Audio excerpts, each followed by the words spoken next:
मी सहसा दारू पित नाही, कारण की दारू मला चढत नाही.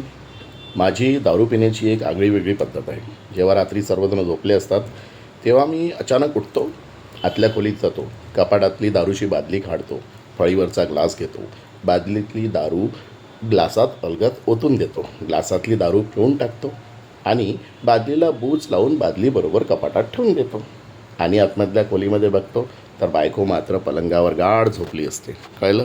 या कानाचं त्या कानाला कळलं नाही आणि दारू मला चढली नाही.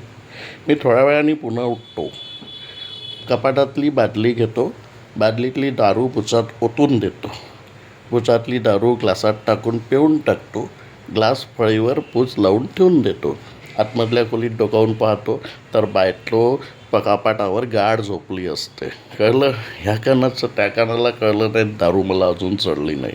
मी थोड्या वेळाने पुन्हा उठतो, कपाटातली बादलीतली दारू घेतो, ग्लासात बादली ओतून देतो, बादलीला कपाटाचं बूच लावून बादली पलंगावर ठेवून देतो. आतमध्ये डोकावून पाहतो तर बायको कपाटावर गाढ झोपली असते. कळलं? या बादलीचं त्या बादलीला कळलं नाही, दारू मला अजून चढली नाही.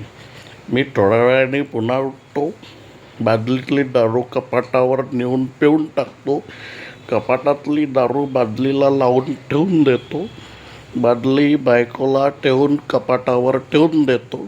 आतमधल्या खोलीत पाहतो तर बादली कपाटावर गार झोपली असते.